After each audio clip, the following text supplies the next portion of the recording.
Whatever distance that you go, a time will come. I will pull you closer and closer. He said, Baba, save him. I believed in you.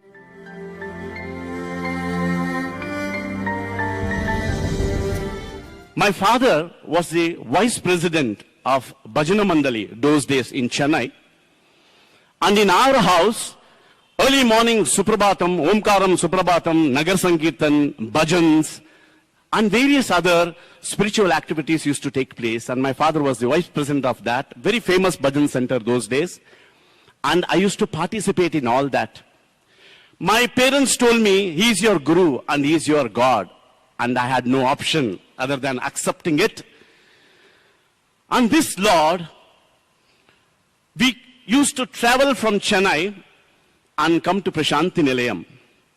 My maternal grandmother, by name Pankajamma, popularly Swami used to call her as Chautamma because she can't hear.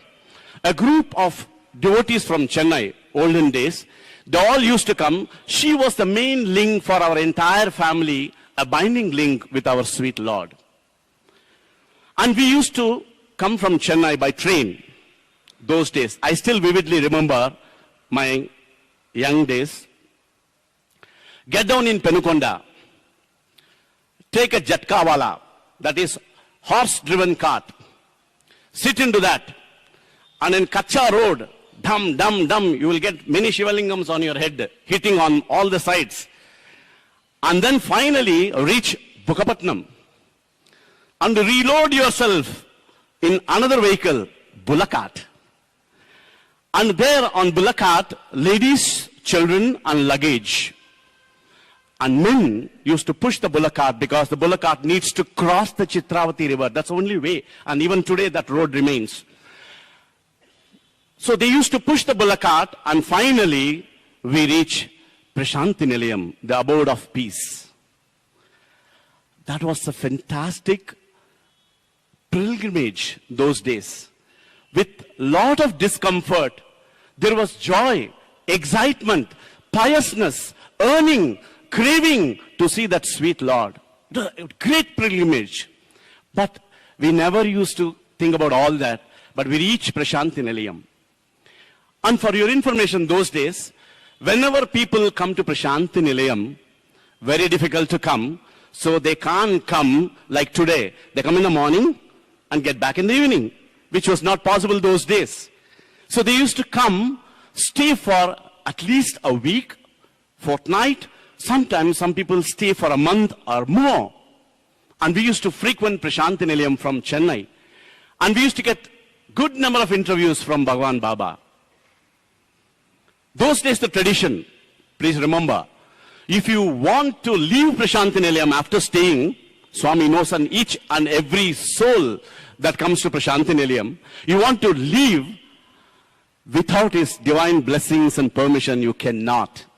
So he will summon, he will call you, give you vibhuti packet and namaskar, and most of the time the families will be called for a beautiful interview session and blessings, immense blessings. And then only you can say goodbye to Prashanti Nilayam. That was the golden days, an era where the love was flowing without any limitation. One such day, when we were there, we too wanted to leave after a long time, and Swami called us for an interview because we wanted to go. Though we got many times interviews, that time, during the course of talking, Swami became very serious and looked at my mom and said, "Hey, chala kashtapadtaru meeru. You will face a lot of problems." When Swami tells that you will face a lot of problems, it is going to be a real problem. Because Swami telling that you are a problem is not going to be a problem, it will be a pell-mell. So finally, my mother wanted to sort out. She asked, "Swami, emi problem?" Then Swami said, "All your money will be gone. The jewelry what you are wearing will go. There will not be peace in your family. Husband and wife will fight. relatives of yours will play havoc in the middle. And a time will come that you say, Cha, what is this Sai Baba? This Sai Baba is giving me trouble, but not peace of mind. And you will take my photo and throw out of the house. To that extent, things are going to happen. Imagine somebody is standing in front of you and predicting all these things. What will happen? You will shiver through your pants. But my mother, because of Swami's blessings, immediately fell on Swami's feet, held on to that Swami's feet and said, Swami, please, whatever may be the condition, even if we don't believe you, even if we don't trust you, even if we leave you and go, Swami, please, you don't leave us. Do you know for that what Swami said? With a beautiful smile, Pichidana, do you know kite? గాలిపటం చాలా దూరంలో ఉంటుంది, కానీ ఆ గాలిపటం వదిలేవాడు చేతిలో తాడు ఉంటుంది. నాకు తెలుసు ఎప్పుడు చేసుకోవాలో. Kite will waver, will wither, and it will go far away from me. But remember, the rope is in my hand, the thread is in my hand. You cannot, whatever distance that you go, a time will come, I will pull you closer and closer to me, and I will not forsake you. That was the assurance Bhagavan Baba gave on that interview. With some kind of consolation and a token of love, we left Brishanti Nilayam, reached Chennai. To 9 months, everything was fine, nothing happened. We forgot what Swami cautioned us or mentioned to us. That is the Leela of Baba. We just forgot about it. And then, whatever Swami predicted in the interview room started unfolding one by one, but with more intensity, with more trouble. But he told us lightly, but this was like hammering session. It went on. Really a time came that we never believed. I told you, Bhajan Center was in our house. We shifted to some other house. 7, 8 years, Sai Baba was out of our syllabus.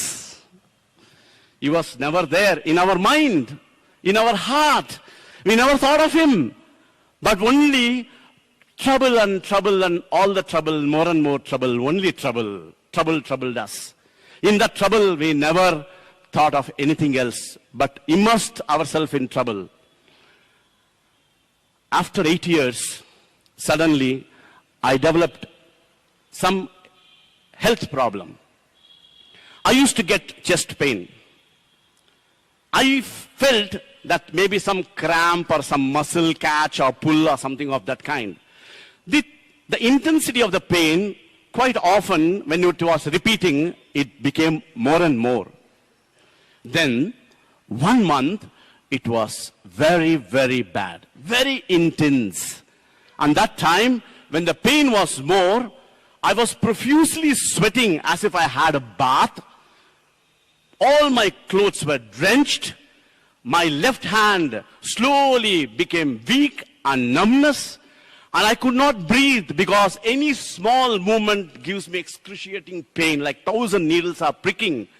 And the whole hall where I was sitting went blank and dark. From a young age, I all the time used to listen to Baba's discourse.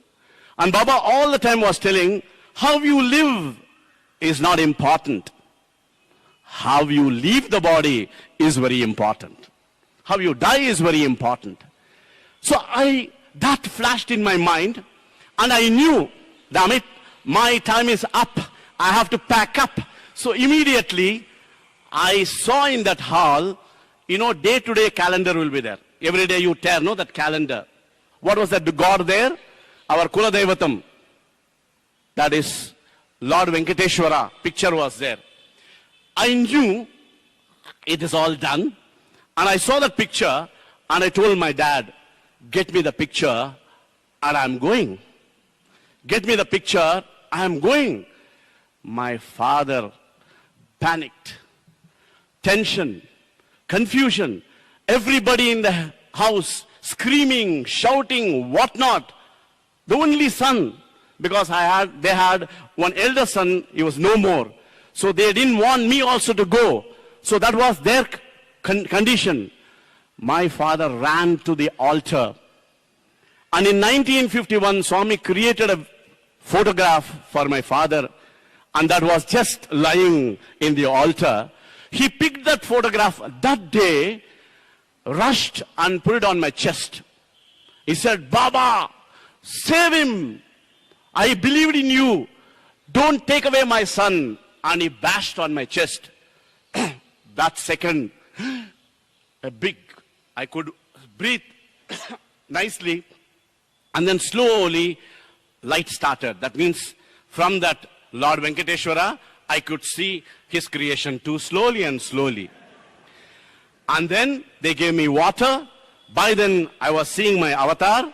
Servant made maybe ginger paste and they applied here. You know, all that Ayurvedic stuff. All the experiments must have gone on my system to revive me, to make me survive. Anyway, doctor was summoned. Then ECG and this and that, everything was done. And then doctor declared, your son had a heart attack. My father said, what? Heart attack?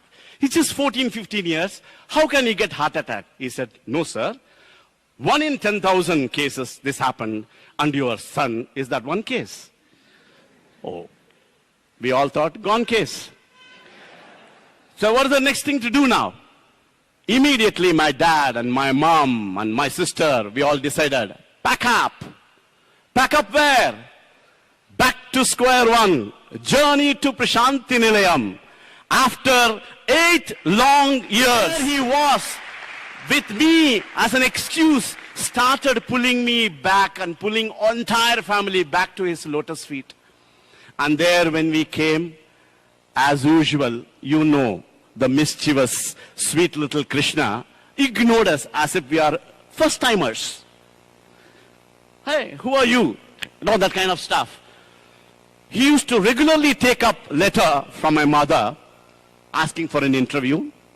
Same thing happens with my father, but very religiously, meticulously, he repeated the performance every time when these two gave letter, very lovingly, extend his hand, but never extended the hope. The hope is survive. But finally what happened? 3 long months. In these 3 long months, doctor told me, no weightlifting, boy. Totally rest. And I was doing M.By.P.C. He said, no college. Take rest. All that big list of do's and don'ts was given to me.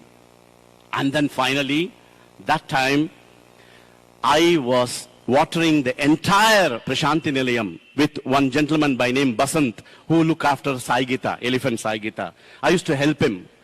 Then I was in the bookstall. When the stock comes, I used to take the stock, count the books, and reorganized everything. You know that Gopuram is there? In that Gopuram, there are different small windows you can see. That was the go-down those days for Satyasai books and publication, all the things. I used to carry books and keep it on top. And I go to canteen, serve water, lift the dirty plates there. All this hangama I was doing continuously for 3 months. And after 3 months, one day, Swami those days used to come first gents side and then only ladies side. So from the interview room he came gents side. From that slope only, hey, he said. So immediately, Swami is calling. Hey, you. I said, Swami is calling. Then Swami said, you. Me? My God. 3 months it was always bouncers, either left and right and top and bottom, but never in the center. And now it was totally focused on us. He said, you guys, come on.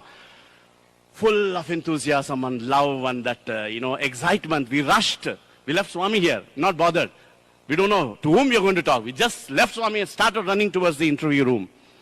And we had a big list of things that we need to ask Swami. And then finally, Swami entered.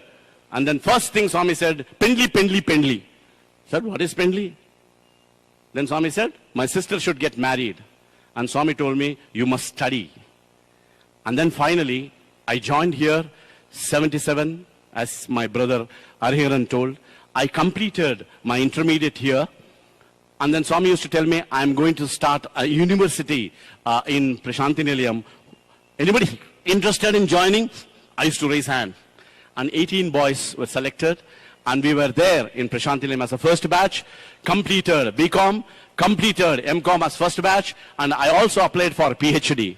Meanwhile, in the higher secondary school, they wanted a commerce teacher, and they told Swami that it'll be nice if this guy comes and teaches. And then finally, Swami asked me one day, Era upanyasam istava? I said, Swami, whatever you say, I will do. I have nothing in my head. Swami said, Vellu, Velli, college, higher secondary school, Cheru. Hey, Habu, no interviews, no procedures. Give him the textbook, show him the classroom, and he will start teaching. And that's how, very easily, I got the job. And 1984, and now it is 2014, I have successfully completed 30 batch with help of Bhagavan, and my students are here in front of me. Swami's assurance. That kite, when Swami drew us, my father was given the opportunity by Swami to serve in the canteen. I'm on mother and sister as Sevadal and also part of Bhajan group. From that day till date, we are here. What more? And I am 57 years. My heart is still beating and nothing happened by Swami's grace. What more you need to prove that he is true?